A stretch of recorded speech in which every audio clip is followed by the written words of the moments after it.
तो हमारा यहाँ फर्स्ट नंबर क्वेश्चन है, फर्स्ट नंबर की, संविधान सभा के गठन में प्रांतों का प्रतिनिधित्व करने वाले सदस्यों को निर्वाचित किया गया। तो कहाँ से निर्वाचित किया गया था सदस्यों का, जो कि संविधान सभा के गठन में प्रांत का प्रतिनिधित्व कर रहे थे। तो उसका जो सदस्य था प्रतिनिधित्व करने वाला, उसका निर्वाचन कहाँ से हुआ था, ये प्रश्न पूछा जा रहा है।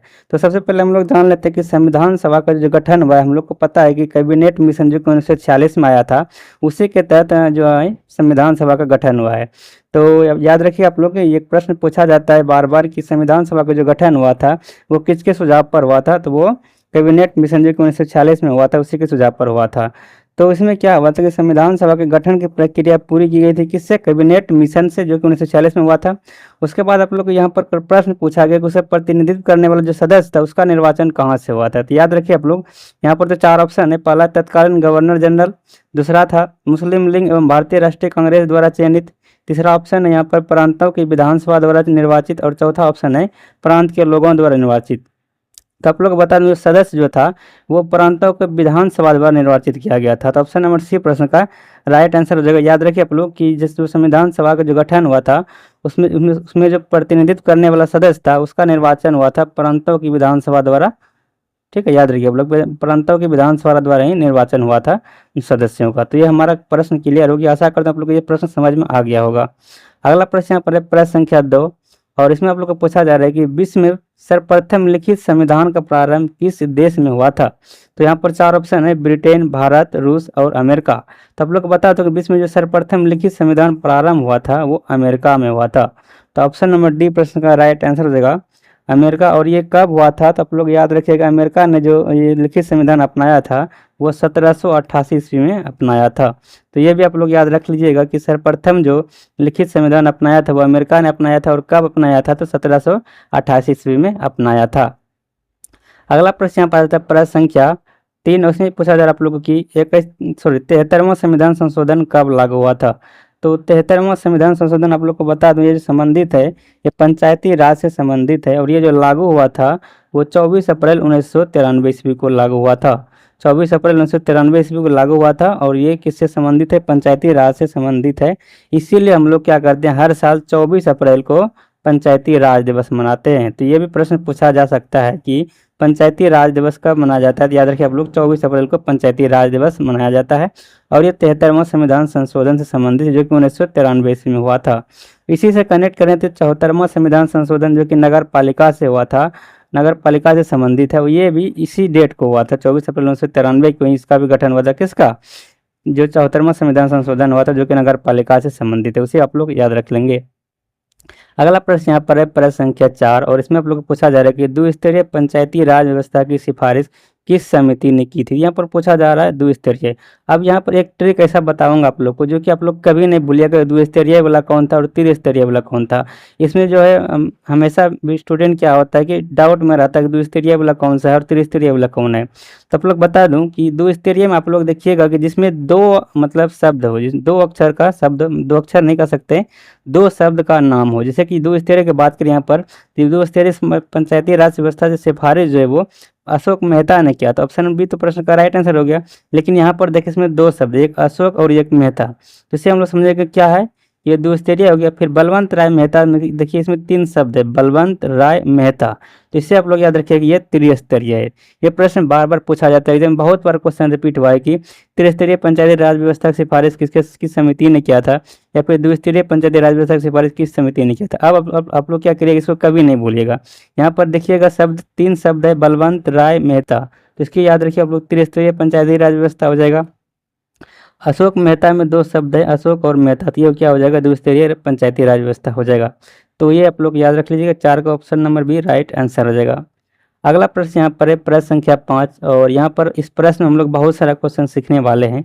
यहाँ पर पूछा जा रहा है कि मैथिली भाषा को भारतीय संविधान की 8वीं अनुसूची में किस संविधान संशोधन के माध्यम से जोड़ा गया। तो यहाँ पर हम लोग डिटेल्स में पढ़ते हैं कि इसमें कौन कौन सा मतलब टोटल कितना भाषा है। तो आप लोग बता दूं कि जो अपना संविधान है, संविधान में अभी वर्तमान में जो टोटल 22 भाषा है, कितना भाषा है, 22 भाषा है। वर्तमान में टोटल जो संविधान अपना भाषा वो 22 भाषा है। और आप लोग बता दें जो मूल संविधान था, मूल संविधान जो अपना बना था उसमें जो था भाषा की संख्या वो कितना था, 14 भाषा था। मूल संविधान में कितनी भाषा थी, प्रश्न बार बार पूछा जाता है, इसे आप लोग याद रखिएगा कि मूल संविधान में जो था वो 14 भाषा था।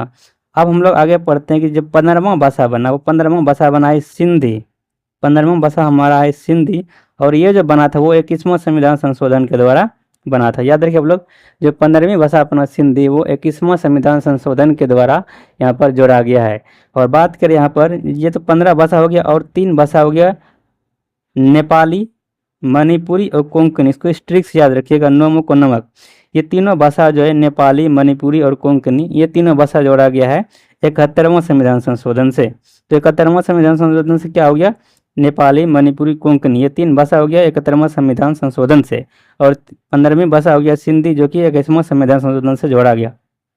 तो हमारा यहाँ पर टोटल 18 विषय हो गया। 15वां भाषा सिंधी हो गया और 16, 17, 18, 18 भाषा हमारा हो गया यहाँ पर। तो 18 भाषा हो गया। अब और 4 भाषा हम लोग को देखना है। तो 4 भाषा जो है, बाकी जो 4 भाषा बचा है वो 92 संविधान संशोधन के द्वारा, सॉरी 92 नहीं, हाँ सॉरी 92 ही संविधान संशोधन था। तो 92 संविधान संशोधन जो कि कब हुआ था, 92 संविधान संशोधन जो हुआ था वो हुआ था, आप लोग याद रखिएगा, 92 संविधान संशोधन 2003 ईस्वी में हुआ था। कब हुआ था, 2003 ईस्वी में हो गया अपना 92 संविधान संशोधन। और इसमें जो है 4 भाषा को जोड़ा गया था। कौन कौन सा 4 भाषा था, आप लोग बता दूं कि 4 भाषा जो था हुआ था बोंडो, डोंगरी, मैथिली और संथाली। याद रखिए आप लोग, बोंडो, डोंगरी, संथाली और मैथिली, ये 4 भाषा जो जोड़ा गया है वो किस में जोड़ा गया है, 92 संविधान संशोधन 2003 के द्वारा जोड़ा गया है। तो उनमें से हम लोग को मैथिली पूछा गया, तो मैथिली भाषा भी 92 संविधान संशोधन ही हो जाएगा। तो ऑप्शन नंबर बी प्रश्न का राइट आंसर हो जाएगा। तो आशा करते हैं प्रश्न आप लोग को बहुत अच्छी तरीके से समझ में आया होगा। पूरा डिटेल्स में बता दिया हूँ, इससे बाहर मतलब भाषा से संबंधित क्वेश्चन नहीं जाएगा। तो टोटल भाषा जो अपना अभी संविधान में 22 भाषा हो गया। हम लोग पढ़ेंगे मूल संविधान में जो टोटल 14 भाषा था, उसमें 15वीं भाषा जो जुड़ा है वो 21वीं संविधान संशोधन से हो गया सिंधी। फिर नेपाली, मणिपुरी और कोंकणी, ये तीनों भाषा जोड़ा 71वां संविधान संशोधन से। फिर 92 संविधान संशोधन में 4 भाषा जोड़ा गया है, वो याद रखिए आप लोग, बोंडो, डोंगरी, मैथिली, संताली। बोंडो, डोंगरी, मैथिली, संताली, ये 4 भाषा जो है 92 संविधान संशोधन के द्वारा जोड़ा गया। तो टोटल हमारा 22 भाषा हो गया। अब बात है कि यहाँ पर बोंडो भाषा पूछी जाती है कहाँ का, तो याद रखिए आप लोग, बोंडो भाषा जो है ये बोंडो, जो कि 92 संविधान संशोधन के द्वारा जोड़ा गया था, ये भाषा जो है ये असम की है। कहाँ की भाषा, ये असम की है। और ये यहाँ पर डोंगरी भाषा आया, ये डोंगरी भी पूछा जाता है कि डोंगरी कहाँ की भाषा है। याद रखिए आप लोग, डोंगरी जो भाषा है वो जम्मू एंड कश्मीर का है। तो जम्मू कश्मीर का भाषा हो गया डोंगरी, बोंडो, डोंगरी, मैथिली, संथाली। तो संथाली आप लोग को पता है झारखंड का भाषा और मैथिली अपना बिहार का भाषा है। तो ये टोटल भाषा आप लोग को बता दिया हूँ। अगले प्रश्न को हम लोग बढ़ते हैं। अगला प्रश्न यहाँ पर 6 नंबर प्रश्न, इसमें पूछा जाए आप लोग कि राज्य विधान परिषद में कितने सदस्यों का नामांकन राज्यपाल द्वारा किया जाता है।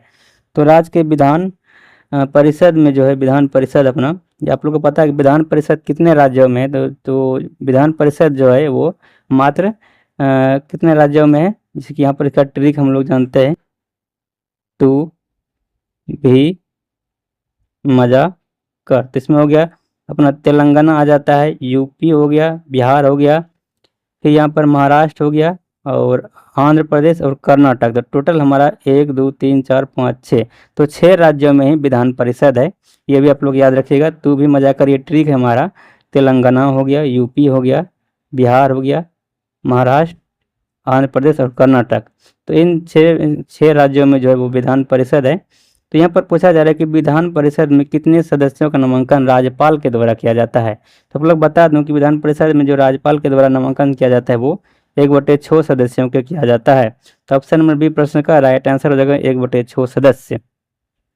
अगला प्रश्न यहाँ पर प्रश्न संख्या 7, और इसमें पूछा जा रहा है आप लोग कि निम्नलिखित में से कौन सा भारतवर्ष को एक धर्मनिरपेक्ष राज्य के रूप में वर्णित करता है। तो यहाँ पर 4 ऑप्शन दिया है, मौलिक अधिकार, 9वीं सूची, मौलिक कर्तव्य और संविधान की प्रस्तावना दिया गया है। तो आप लोग बता दूं कि जो भारतवर्ष को धर्मनिरपेक्ष, मतलब यहाँ पर कोई एक धर्म को नहीं मानने वाला है। मतलब हम लोग क्या कर सकते हैं, किसी भी धर्म को मान सकते हैं, बहुत सारे धर्मों का यहाँ पर वास है। तो यहाँ पर उसी को हम लोग कहेंगे धर्मनिरपेक्ष राज्य, मतलब किसी एक धर्म को नहीं, मतलब केंद्र सरकार के द्वारा किसी एक धर्म को मनवाने का यहाँ पर कोई अलाउ नहीं है। तो हम लोग जो धर्म हो वो मान सकते हैं, इसी को हम लोग धर्मनिरपेक्ष राज्य कहते हैं। तो धर्मनिरपेक्ष राज्य की जो यहाँ पर अवधारणा है वो संविधान की प्रस्तावना में है। तो ऑप्शन नंबर डी प्रश्न का राइट आंसर हो जाएगा, संविधान की प्रस्तावना में ही हम लोग धर्मनिरपेक्ष राज्य के रूप में वर्णित करते हैं भारतवर्ष को। अब यहाँ पर जिक्र हुआ है मौलिक अधिकार का, तो आप लोग बता दूं कि मौलिक अधिकार जो हमारा है वो भाग जो है मौलिक अधिकार को भाग 3 है, और मौलिक अधिकार जो लिया गया है वो अमेरिका से लिया गया है। कहाँ से? अमेरिका से लिया गया है, और ये भाग 3 में है, और इसमें आर्टिकल जो है वो 12 से लेकर 35 तक है। 12 से 35 तक आर्टिकल हो गया, भाग हो गया 3, और बात करें हम लोग कहाँ से लिया गया है, तो ये लिया गया है अमेरिका से।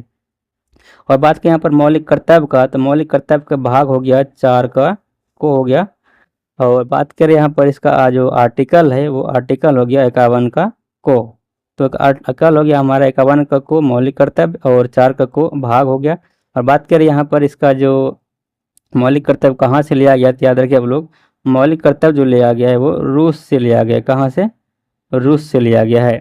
और बात करें यहाँ पर 9वीं सूची, तो 9वीं सूची जो है आप लोग को पता है कि 9वीं अनुसूची वो भूमि सुधार से संबंधित है, और 10वीं अनुसूची जो वो दल बदल से संबंधित है। तो ये सभी आप लोग याद रख लीजिए प्रश्न से।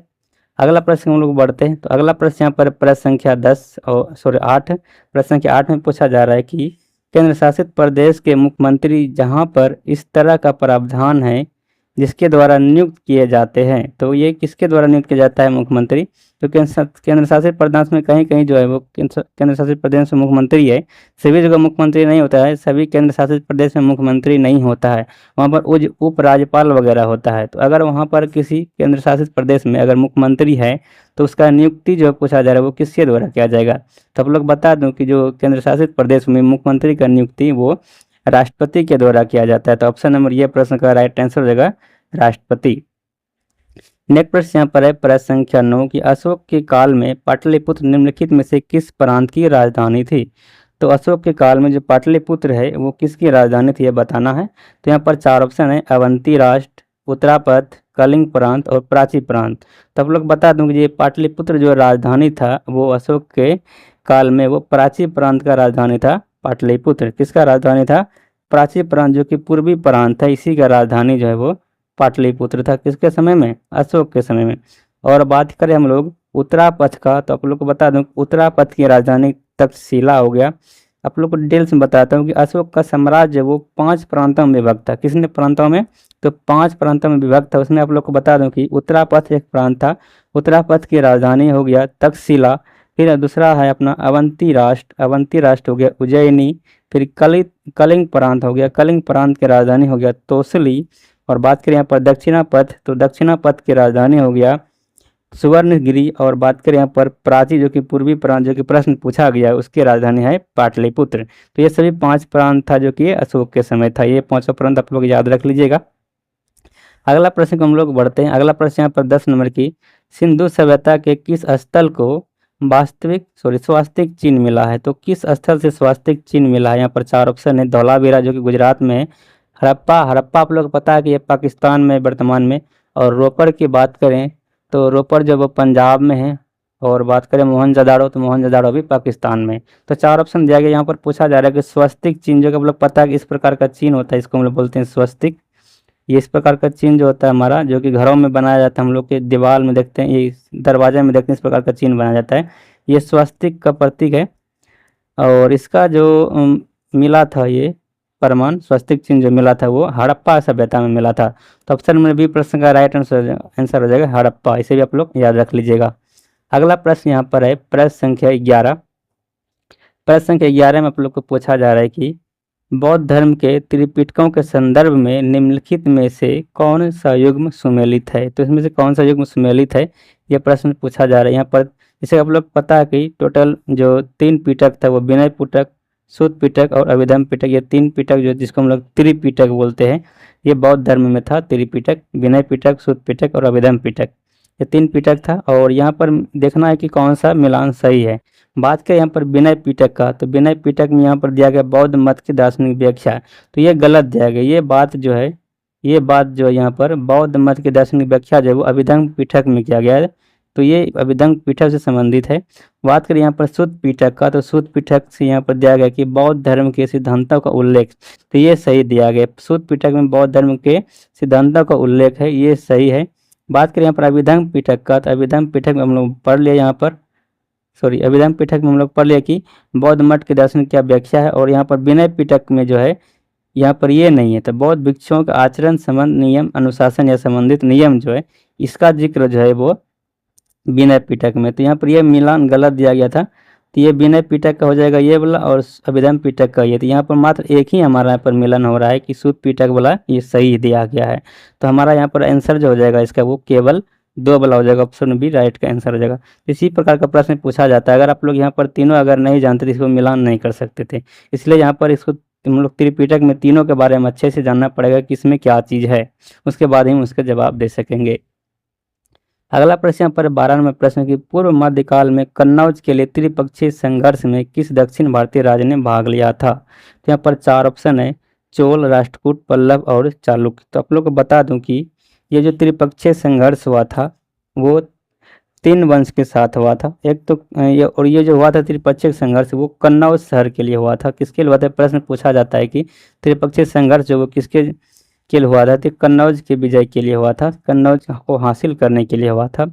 ये जो हुआ था वो हुआ था प्रतिहार नरेश जो वत्सराज था। तो एक प्रतिहार वंश हो गया जिसका राजा था नरेश वत्सराज, और एक था पाल वंश। तो पाल वंश के 10 जो राजा था वो धर्मपाल हो गया, और था राष्ट्रकूट वंश जो कि राष्ट्रकूट वंश का राजा था वो ध्रुव ने संघर्ष किया था। ये 3 वंश था, तीनों का राजा आप लोग को बता दें। तो यहाँ पर पूछा दक्षिण भारतीय राज ने भाग लिया था। अब जस्ट हम लोग पढ़ेंगे दक्षिण भारतीय राज का एक वंश है राष्ट्रकूट वंश, और इससे का राजा था ध्रुव, इसने भाग लिया था। तो यहाँ पर इसका राइट आंसर हो जाएगा ध्रुव, सॉरी राष्ट्रकूट जो कि एक दक्षिण भारतीय राज है, इसने भी त्रिपक्षीय संघर्ष में भाग लिया था।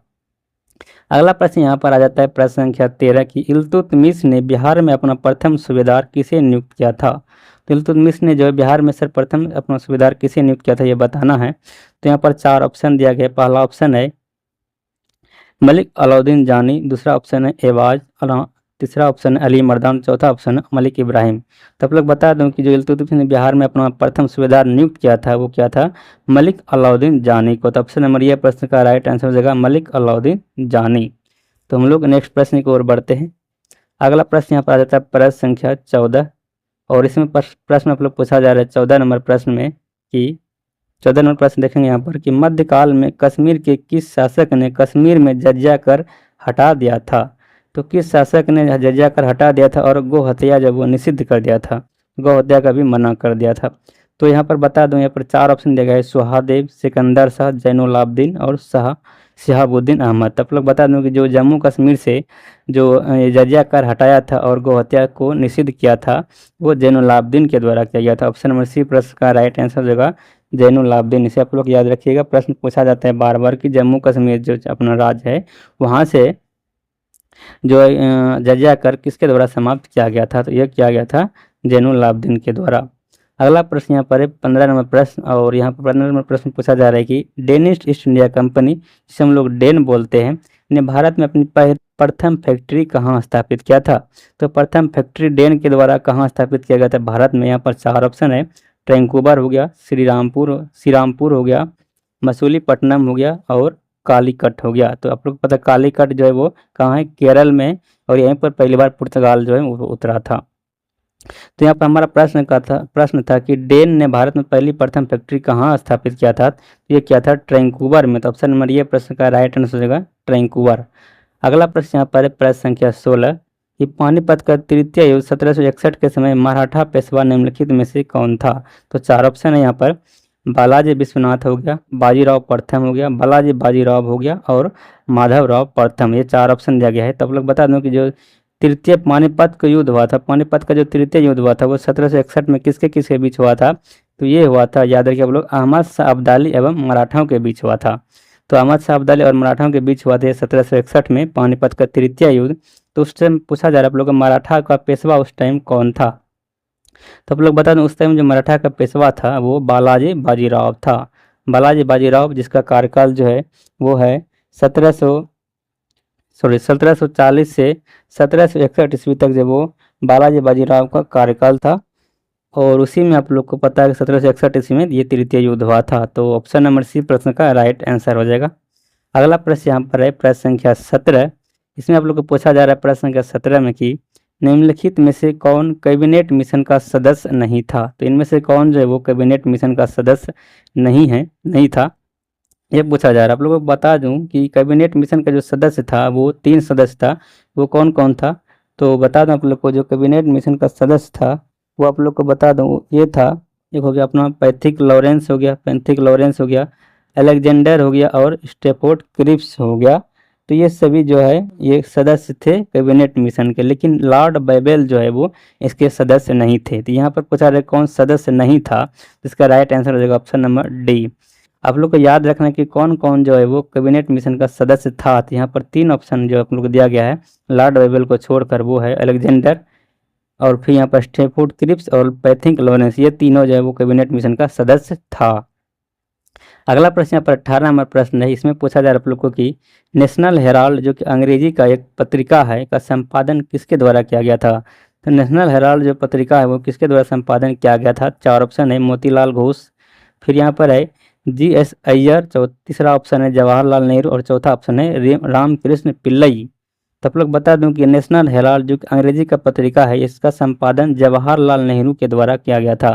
तो ऑप्शन नंबर सी प्रश्न का राइट आंसर हो जाएगा जवाहरलाल नेहरू। और आप लोग बता दूं ये कौन था, ये भारत के पहले प्रधानमंत्री थे। कौन? जवाहरलाल नेहरू जी, ये भारत के पहले प्रधानमंत्री भी रह चुके हैं।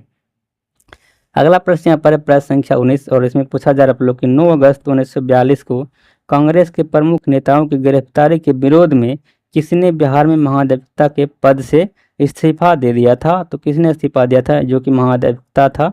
और यहाँ पर 4 ऑप्शन है, बलदेव सहाय हो गया, राम गोविंद सिंह हो गया, जगपति कुमार और सत्यनारायण सिन्हा है।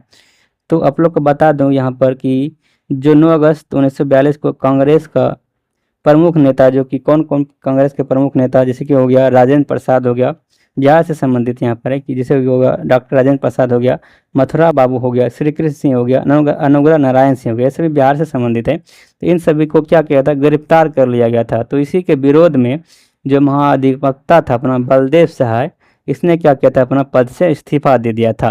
तो ऑप्शन नंबर ये प्रश्न का राइट आंसर हो जाएगा बलदेव सहाय। इसी ने ये जो एक महाधिवक्ता था इसने इस्तीफा दे दिया था। क्यों? क्योंकि यहाँ पर जो कांग्रेस के प्रमुख नेता था बिहार का, उसको गिरफ्तार कर लिया गया था। अगला प्रश्न यहाँ पर प्रश्न संख्या 20, और यहाँ पर प्रश्न संख्या 20 में पूछा जा रहा है कविता जो कि बटोहिया कविता पूछा जा रहा है लोगों को निम्नलिखित में से किसकी प्रसिद्ध रचना है? तो 4 ऑप्शन यहाँ पर दिया गया, मनोरंजन प्रसाद सिन्हा, मोहनलाल महतो, रघुवीर नारायण और शिव पूजन सहाय। तो आप लोग बता दो कि बटोहिया जो एक प्रसिद्ध कविता है ये लिखा गया है रघुवीर नारायण के द्वारा। तो ऑप्शन नंबर सी प्रश्न का राइट आंसर हो जाएगा रघुवीर नारायण। याद रखिए आप लोग, बटोहिया जो कविता है वो रघुवीर नारायण के द्वारा लिखा गया है। अगला प्रश्न यहाँ पर है कि भारत के किस प्रदेश की सीमाएं 3 देशों क्रमशः नेपाल हो गया, भूटान एवं चीन से मिलती? तो 3 देशों से जो सीमाएं मिलती है वो किस राज्य का मिलता है? तो आप लोग बता दूं यहाँ पर 4 ऑप्शन, अरुणाचल प्रदेश हो गया, मेघालय हो गया, पश्चिम बंगाल हो गया और सिक्किम हो गया। तो ये आप लोग को पता है कि भारत का मानचित्र जो बनता है वो यहाँ पर बात करें तो इसे जो बढ़ता है यहाँ यूपी हो गया, फिर बिहार हो गया, उसके बाद यहाँ पर ऐसे बन जाता है एक सिक्किम, इसके बाद ऐसे यहाँ पर भूटान, फिर ऐसे करके अरुणाचल प्रदेश आता है। तो यहाँ पर जो हमारी ये सिक्किम है ये 3 देशों के इसकी सीमा साझा करती है। तो कौन कौन सा देश यहाँ पर पता है? यहाँ पर हो गया अपना भूटान से सीमा साझा करता है, इधर हो गया नेपाल, और यहाँ पर जो तिब्बत जो कि एक चीन का भाग है, चीन का हिस्सा हो गया तिब्बत, ये तीनों देश से सीमा साझा करते कौन? हमारा ये सिक्किम। तो इसका राइट आंसर हो जाएगा ऑप्शन नंबर डी सिक्किम। कहाँ से? इधर हो गया भूटान हो गया, नेपाल हो गया और तिब्बत हो गया जो कि चीन का हिस्सा है। ये तीनों देशों से जो वो सीमा साझा करती है अपना सिक्किम राज्य। और आप लोग बता दूं कि जो यहाँ पर भूटान है, भूटान का पूछा जाता है बार बार भाषा, भूटान का राजभाषा क्या है? तो आप लोग बता दें भूटान का भाषा जो है वो जोंगखा है। नाम देखिए कैसा लिखा जाता है, इस प्रकार का लिखा जाता है जोंगखा, ये जो है भूटान का भाषा है। ये प्रश्न बार बार पूछा जाता है, इसे भी आप लोग याद रख लीजिएगा। अगला प्रश्न यहाँ पर 22 नंबर प्रश्न में पूछा जा रहा है आप लोगों की भारतीय उपमहाद्वीप मूलतः एक विशाल भूखंड का भाग है जिसे हम लोग क्या कहते हैं? तो हम लोग किसे क्या कहते हैं जो कि भारतीय मूलतः उपमहाद्वीप जो यहाँ पर है वो विशाल भूखंड का भाग है, वो इसे हम लोग क्या कहेंगे? तो ऑप्शन नंबर ए जुरासिक भूखंड, बी है आर्यावर्त, सी है इंडियाना, 4 है गोंडवाना लैंड। तो हम आप लोग बता दूं कि जो अपना उप महाद्वीप है, विशाल भूखंड का भाग है, वो गोंडवाना लैंड का भाग है। किसका? Gondwana land. Option number D प्रश्न का राइट आंसर हो जाएगा गोंडवाना लैंड। अगला प्रश्न यहाँ पर प्रश्न संख्या 23, और इसमें आप लोग को पूछा जा रहा है कि निम्नलिखित में से कौन सा मेघालय का पठार का अंश नहीं है। तो आप लोग को पता है कि मेघालय में 3 प्रकार की पठारें हैं और 3 प्रकार के वहाँ जनजातियाँ भी पाया जाता है। वो कौन कौन सा है? तो वो है गारो, खासी और जयंता। ये तीनों पहाड़ियाँ वहीं पर मिलता है और तीनों तो क्या कहते हैं, तीनों जनजाति भी वहीं पर मेघालय में ही पाया जाता है। तो ये तीनों जब मेघालय से संबंधित हो गया, मेघालय पठार का अंश है, लेकिन भुवन पहाड़ियाँ जब वो मेघालय का अंश नहीं है, इसलिए राइट आंसर इसका हो जाएगा ऑप्शन नंबर ये भुवन पहाड़ियाँ। भुवन पहाड़ियाँ असम में पाया जाता है। अगला प्रश्न यहाँ पर आ जाता है अपना 24 नंबर प्रश्न, और इसमें आप लोग को पूछा जा रहा है कि 10 डिग्री चैनल का पृथक करता है। तो 10 डिग्री चैनल जब वो किसके द्वारा पृथक किया जाता है? तो यहाँ पर 4 ऑप्शन दिया गया है। अंडमान निकोबार, अंडमान को निकोबार से, अंडमान को म्यांमार से, भारत को श्रीलंका से और लक्षद्वीप को मालदीव से। तो 4 ऑप्शन दिया गया है। तो यहाँ पर हम लोग डिटेल्स में पढ़ते हैं कि जो चैनल हमारा यहाँ पर कौन कौन से मतलब किसको किसको अलग करता है। सबसे पहले हम लोग पढ़ते हैं 8 डिग्री चैनल। तो 8 डिग्री चैनल जो है ये हम लोग को बता दूं कि 8 डिग्री चैनल जो अलग करती है वो मिनिकॉय और मालदीव से अलग करता है। मालदीव को मिनिकॉय से अलग करती है, 8 डिग्री चैनल हो गया। फिर हमारे यहाँ पर 9 डिग्री चैनल है। तो 9 डिग्री चैनल जो है वो अलग करती है मिनिकॉय वो लक्षद्वीप के मध्य। तो 9 डिग्री चैनल हो गया किस किस के बीच? मिनिकॉय और लक्षद्वीप के बाद मतलब बीच। बात करें हम लोग 10 डिग्री चैनल का, तो 10 डिग्री चैनल जो है वो लघु अंडमान और निकोबार के मध्य स्थित है। 10 डिग्री चैनल हमारा यहाँ पर ये प्रश्न था कि 10 डिग्री चैनल का पृथक कौन करता है? तो ये हो जाएगा अंडमान और को निकोबार से अलग करता है। और यहाँ पर हमारे पास आगे पढ़े तो यहाँ पर है डंकन पास। डंकन पास को जो अलग करता है वो लघु अंडमान वो दक्षिण अंडमान के मध्य है डंकन पास। तो याद रखिए आप लोग, डंकन पास हो गया लघु अंडमान और दक्षिण अंडमान के मध्य। बात करें हम लोग कोको चैनल का, तो कोको चैनल जो है वो म्यांमार व उत्तरी अंडमान के मध्य है। कोको द्वीप जो हमारा वो म्यांमार और उत्तरी अंडमान के मध्य हो गया। पाक स्टेट हमारा, पाक स्टेट जो है ये तमिलनाडु वो श्रीलंका के मध्य। याद रखिए लोग, पाक स्टेट हो गया तमिलनाडु वो श्रीलंका के मध्य। और मन्नार की खाड़ी जो है हमारा, ये मन्नार की खाड़ी है वो तमिलनाडु और श्रीलंका के मध्य है। तो 2 हो गया हमारे तमिलनाडु और श्रीलंका के बीच, पाक स्टेट और मन्नार की खाड़ी। तो इतना आप लोग याद रखिएगा। और फिलहाल जो यहाँ पर 24 नंबर प्रश्न था हमारा, इसका आंसर हो गया ऑप्शन नंबर ये अंडमान निकोबार। अंडमान को निकोबार से अलग करती है 10 डिग्री चैनल। नेक्स्ट प्रश्न को हम लोग बढ़ते हैं। नेक्स्ट प्रश्न यहाँ पर 25 नंबर प्रश्न, और इसमें आप लोग पूछा जा रहा है कि सूची 1 को सूची 2 में मिलाना है। तो यहाँ पर जो सूची दिया गया है, पहला यहाँ पर है कि बिष्ट दोआब जो है वो किसको किससे अलग करता है। तो आप लोग को बता दूं कि बिष्ट दोआब जो है वो अलग करती है ब्यास तथा सतलज के मध्य। तो बिष्ट दोआब जो है वो किसके किसके मध्य है? तो ब्यास और सतलज के मध्य हो गया अपना बिष्ट दोआब। यहाँ पर हो गया देखें तो बिष्ट दोआब हो गया ब्यास एवं सतलज के मध्य, ब्यास एवं सतलज के मध्य हो गया बिष्ट दोआब। और बात करें यहाँ पर बारी दोआब का, तो बारी दोआब जो है वो रावी तथा ब्यास के मध्य किसके बीच है? बारी दोआब अपने याद रखिएगा, रावी तथा ब्यास के मध्य। रावी तथा ब्यास के मध्य हो गया बारी दोआब। और बिष्ट दोआब हमारा यहाँ पर ब्यास और सतलज के मध्य हो गया।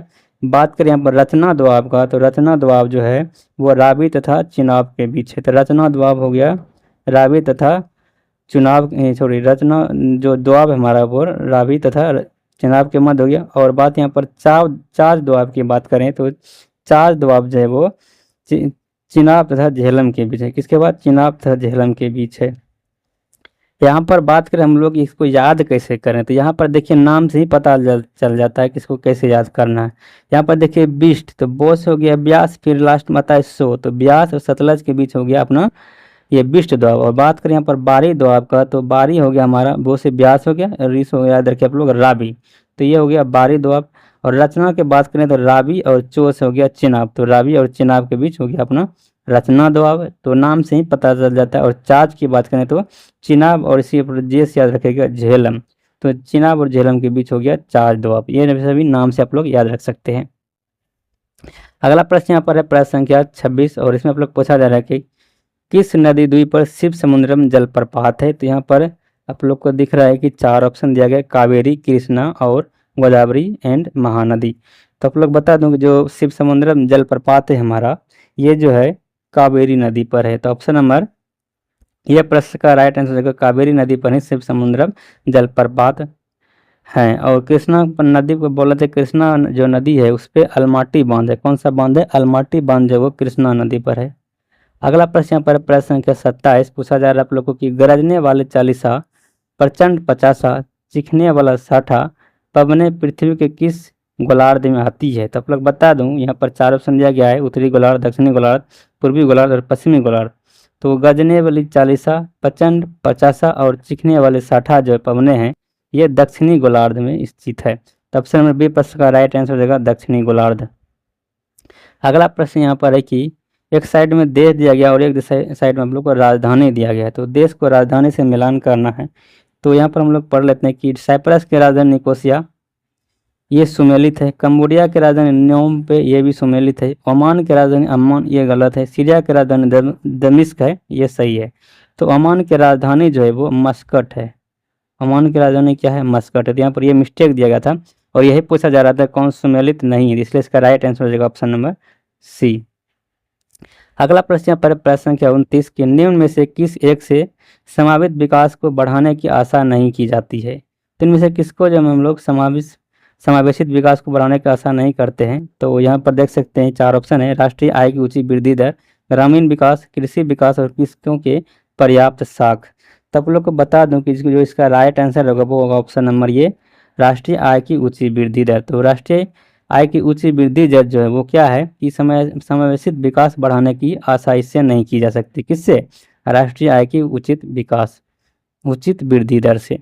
अगला यहाँ पर प्रश्न है प्रश्न संख्या 30 और इसमें पूछा जा रहा है आप लोग को कि सार्वजनिक वितरण प्रणाली से वितरित अनाज पर कीमत बढ़ाने का उद्देश्य क्या है? तो इसका उद्देश्य जो है वो है इस योजना में निहित उत्पादन का भार कम हो सके। तो इसी के उद्देश्य से यहाँ पर सार्वजनिक वितरण प्रणाली से जो है वो वितरित अनाज पर कीमत बढ़ाता है। तो याद रखिए आप लोग ऑप्शन नंबर सी प्रश्न का राइट आंसर हो जाएगा। तो अगले प्रश्न को हम लोग बढ़ते हैं। अगला प्रश्न यहाँ पर आता है प्रश्न संख्या 31 और इसमें आप लोग पूछा जा रहा है प्रश्न संख्या 31 में कि प्रश्न संख्या 31 अपना यहाँ पर है कि राष्ट्रीय स्तर पर कृषि विपणन सहकारिताओं का शीर्ष संगठन है। तो राष्ट्रीय स्तर पर कृषि विपणन सहकारिताओं का शीर्ष संगठन इनमें से कौन सा है? तो चार ऑप्शन दिया गया। एक तो ऑप्शन हो गया FCI ए, ऑप्शन नंबर बी है यहाँ पर नाफेड, ऑप्शन नंबर सी है national cooperative union, option number D है राष्ट्रीय कृषि विपणन परिषद। तो आप लोग बता दूं कि राष्ट्रीय स्तर पर कृषि विपणन सहकारिताओं का शीर्ष संगठन जो है वो नाफेड है। तो ऑप्शन नंबर बी प्रश्न का राइट आंसर हो जाएगा नाफेड। और आप लोग को बता दूं कि यहाँ पर पूछा जाता है एक नेफा NEFA पूछा जाता है कि नेफा जो है वो किस राज्य का पुराना नाम है? तो नेफा जो याद रखिए आप लोग अरुणाचल प्रदेश का पुराना नाम है नेफा। ये भी प्रश्न पूछा जाता है। अगला प्रश्न यहाँ पर है प्रश्न संख्या 32 कि विकास केंद्र उपागम किस पंचवर्षीय योजना का अंतर्गत अपनाया गया है? तो ये आप लोग बता दूं, यहाँ पर चार ऑप्शन है, प्रथम पंचवर्षीय योजना, द्वितीय पंचवर्षीय योजना, तृतीय पंचवर्षीय योजना, चतुर्थ पंचवर्षीय योजना। तो आप लोग बता दूं कि विकास केंद्र उपागम जो है ये अपनाया गया था चौथी पंचवर्षीय योजना के समय में। तो चौथी पंचवर्षीय योजना में विकास केंद्र उपागम योजनाओं के अंतर्गत अपनाया गया था। और आप लोग बता दूं यहाँ पर प्रथम पंचवर्षीय योजना का जो कार्यकाल था वो 1951 से 1956 हो गया प्रथम पंचवर्षीय योजना। और द्वितीय पंचवर्षीय योजना की बात करें तो ये 1956 से 1961 ईस्वी तक हो गया। बात करें यहाँ पर तृतीय पंचवर्षीय योजना को तो इसका कार्यकाल हो गया 1961 से लेकर 66 तक। फिर आप लोग को बताया कि 66 से लेकर 69 तक 3 साल जब वो अवकाश हो गया था। उसके बाद फिर चतुर्थ पंचवर्षीय योजना जो स्टार्ट हुआ वो 1969 से लेकर 1974 तक हुआ। फिर पश्चिमी पंचवर्षीय योजना आप लोग को पता है कि 4 साल का ही हुआ था, 74 से लेकर 78 तक। और यहाँ पर बात करें हम लोग प्रथम पंचवर्षीय योजना किस मॉडल पर आधारित है? तो प्रथम पंचवर्षीय योजना आप लोग याद रखेगा हेराल्ड डॉमर मॉडल पर आधारित है। और द्वितीय पंचवर्षीय योजना जो है वो महानलोबिस के मॉडल पर आधारित है। अब बात करें कि प्रथम पंचवर्षीय योजना जब वो किससे संबंधित है? ये कृषि से संबंधित है प्रथम पंचवर्षीय योजना। और द्वितीय पंचवर्षीय योजना जो वो औद्योगिक विकास से संबंधित है। लेकिन तृतीय पंचवर्षीय योजना जो है वो किससे संबंधित है? कृषि एवं औद्योगिक विकास दोनों से संबंधित है। तो इतना आप लोग याद रख लीजिएगा इससे। अगला प्रश्न यहाँ पर 33 नंबर प्रश्न, इसमें आप लोग पूछा जा रहा है कि निम्नलिखित तरह परिसंपत्तियों का विचार कीजिए। तो इसमें परिसंपत्तियों को क्या करना है? परिसंपत्तियों को घटते हुए क्रम में सही अनुक्रम में सजाना है। तो इसका सही अनुक्रम जो हो जाएगा इसका घटते हुए क्रम में ये हो जाएगा सबसे पहले हो जाएगा करेंसी, जो कि सर्वाधिक तरल होता है, करेंसी हो गया। उसके बाद हो गया बैंकों के पास क्या है, बैंकों के पास मांग। तो बैंकों के पास संबंधित जो मांग है यहाँ पर, ये नंबर है। इसके बाद ये हो जाएगा जो कि इसके बाद तरलता जो इसमें सबसे अधिक होता है। उसके बाद है बैंकों के पास बचत जमा, बैंकों के पास बचत जमा, ये हो जाएगा किस पे, ये हो जाएगा तीसरे नंबर पे। ये हो गया पहले नंबर, ये दूसरे नंबर पे, ये तीसरे नंबर पे। और बैंकों के पास समधिक जमा जो इसका जो है तरलता में वो चौथे स्थान पर हो जाएगा। तो इसे हम लोग सजाएंगे तो यहाँ पर इसका राइट आंसर हो जाएगा सबसे पहले 4 हो गया, फिर 1 हो गया, फिर 2, 4 1 फिर 3 फिर 2, 4 1 3 2। तो ऑप्शन नंबर डी इसका राइट आंसर हो जाएगा। अगला प्रश्न यहाँ पर प्रश्न संख्या 34, इसमें पूछा जा रहा है आप लोगों की, निम्नलिखित में से कौन एक जैविक अनुक्रमण की व्यवस्थाओं का सही अनुक्रम है। तो इनमें से कौन सा जो है वो जैविक अनुक्रमण की व्यवस्थाओं का सही क्रम है। यहाँ पर 4 ऑप्शन दिया गया है। फिलहाल इसका जो राइट आंसर होगा वो हो जाएगा ऑप्शन नंबर ए। इसे आप लोग समझ सकते हैं यहाँ पर फिगर से कि देखिए सबसे पहले यहाँ पर है नग्नीकरण, फिर उसके बाद आ जाएगा प्रवास, फिर स्थापन, उसके बाद प्रतिक्रिया, फिर स्थिरीकरण। तो ये इसका राइट आंसर हो जाएगा ऑप्शन नंबर ये, नगरीकरण, प्रवास, स्थापन, प्रतिक्रिया और स्थिरीकरण, ये इसका क्रम है। अगला प्रश्न यहाँ पर 35 नंबर है कि जैव विविधता के नाश का कारण क्या है। तो जैव विविधता का जो नाश हो रहा है उसका क्या कारण है। ऑप्शन नंबर ए जीवों की प्राकृतिक आवास की कमी, पर्यावरणीय प्रदूषण, वनों का नाश, इनमें से सभी इसका राइट आंसर हो जाएगा। नेक्स्ट प्रश्न यहाँ पर प्रश्न संख्या 36, और इसमें पूछा जा रहा है आप लोग को कि प्रहरी ऐप को किस मंत्रालय द्वारा जारी किया गया है। तो प्रहरी ऐप किस मंत्रालय के द्वारा जारी किया है। तो ऑप्शन नंबर ए गृह मंत्रालय, बी है रक्षा मंत्रालय, ऑप्शन नंबर सी है विदेश मंत्रालय, एंड ऑप्शन नंबर डी है ए एंड बी दोनों। तो आप लोग बता दें प्रहरी ऐप जो जारी किया गया है वो जारी किया गया है गृह मंत्रालय के द्वारा। तो ऑप्शन नंबर ये प्रश्न का राइट आंसर हो जाएगा। अगला प्रश्न यहाँ पर ग्लोबल फायर पावर इंडेक्स 2023 में भारत का स्थान कौन सा है। तो ग्लोबल फायर पावर इंडेक्स 2023 में भारत का स्थान जो है वो चौथा स्थान है। ऑप्शन नंबर ये प्रश्न का राइट आंसर हो जाएगा। अगला प्रश्न यहाँ पर प्रश्न संख्या 38, और इसमें आप लोग को पूछा जा रहा है कि ये डस्टलिक 2023 सैन्य अभ्यास आयोजन कहाँ किया गया। तो सबसे पहले आप लोग याद रखिएगा डस्टलिक अभ्यास जो होता है वो इंडिया प्लस उज्बेकिस्तान के बीच होता है। भारत एवं उज्बेकिस्तान के बीच होता है कौन सा अभ्यास, डस्टलिक अभ्यास। और बात करें यहाँ पर इसका आयोजन जो 2023 में हुआ था वो कहाँ हुआ था, ये हुआ था उत्तराखंड में। तो ऑप्शन नंबर ये प्रश्न का राइट आंसर हो जाएगा उत्तराखंड। अगला प्रश्न यहाँ पर आता है प्रश्न संख्या 39, केंद्रीय सतर्कता आयोग सीबीसी के नए अध्यक्ष कौन बने हैं। तो आप लोग को बता दूं कि सीबीसी के जो नए अध्यक्ष बने हैं वो बने हैं Praveen Kumar Srivastava. Option number B प्रश्न का राइट आंसर हो जाएगा प्रवीण कुमार श्रीवास्तव जो है वो सीबीसी केंद्रीय सतर्कता आयोग, सेंट्रल विजिलेंस कमीशन, इसको इंग्लिश में बोलते हैं सेंट्रल विजिलेंस कमीशन, हिंदी में बोलते हैं केंद्रीय सतर्कता आयोग, इसके नए अध्यक्ष बने हैं प्रवीण कुमार श्रीवास्तव। अगला प्रश्न पर प्रश्न संख्या 40, और इसमें पूछा जा रहा है आप लोगों की भारतीय वन स्थिति रिपोर्ट 2021 के अनुसार 2019 की तुलना में कितना किलोमीटर वन आवरण में वृद्धि हुआ है।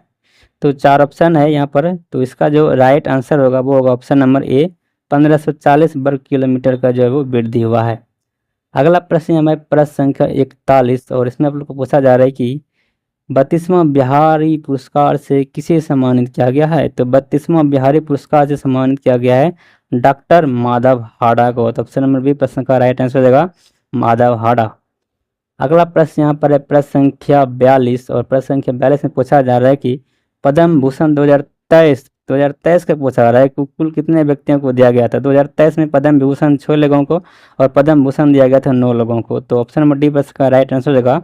बात करें यहाँ पर 2024 का, तो पद्म अवार्ड जो मिला है वो 2024 में टोटल कितने लोगों को मिला है। तो आप लोग बता दोगे 2024 में जो पद्म अवार्ड मिला है वो टोटल 132 लोगों को मिला है। कितने लोगों को, 132 लोगों को मिला है पद्म अवार्ड। इसमें आप लोग को बता दूं कि पद्म भूषण जो है पद्म विभूषण जो कि सबसे बड़ा यहाँ पर पद्म अवार्ड होता है। ऐसे तो भारत रत्न सबसे बड़ा होता है, भारत रत्न। उसके बाद आता है पद्म विभूषण। पद्म विभूषण जो है वो 5 लोगों को दिया गया है।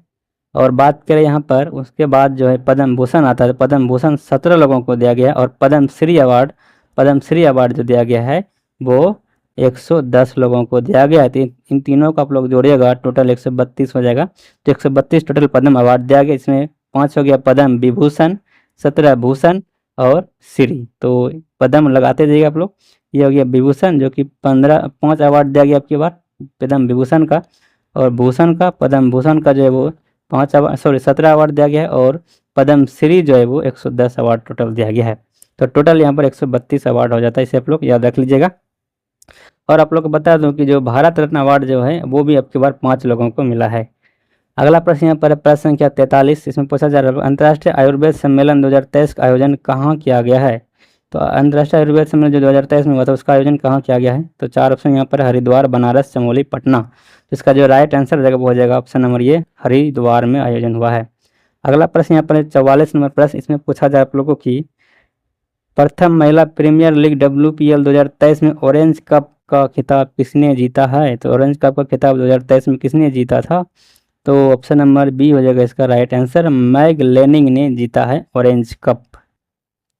अगला प्रश्न यहाँ पर प्रश्न संख्या 45, प्रश्न संख्या 45 में पूछा जा रहा है आप लोग को कि प्रसिद्ध पुस्तक नालंदा के लेखक कौन है। तो प्रसिद्ध पुस्तक जो नालंदा है इसके लेखक जो है वो अभय के है। तो ऑप्शन नंबर बी प्रश्न का राइट आंसर हो जाएगा अभय के। अगला प्रश्न यहाँ पर प्रश्न संख्या 46 की विश्व कपास दिवस प्रतिवर्ष कब मनाया जाता है। तो आप लोग बता दूं कि विश्व कपास दिवस जो मनाया जाता है प्रतिवर्ष वो 7 अक्टूबर को मनाया जाता है। तो ऑप्शन नंबर बी प्रश्न का राइट आंसर हो जाएगा 7 अक्टूबर को विश्व कपास दिवस मनाया जाता है। अगला प्रश्न यहाँ पर प्रश्न संख्या 47 में पूछा जा रहा है आप लोग कि रिलायंस की जियो मार्ट ने किसे अपना ब्रांड एम्बेसडर बनाया है।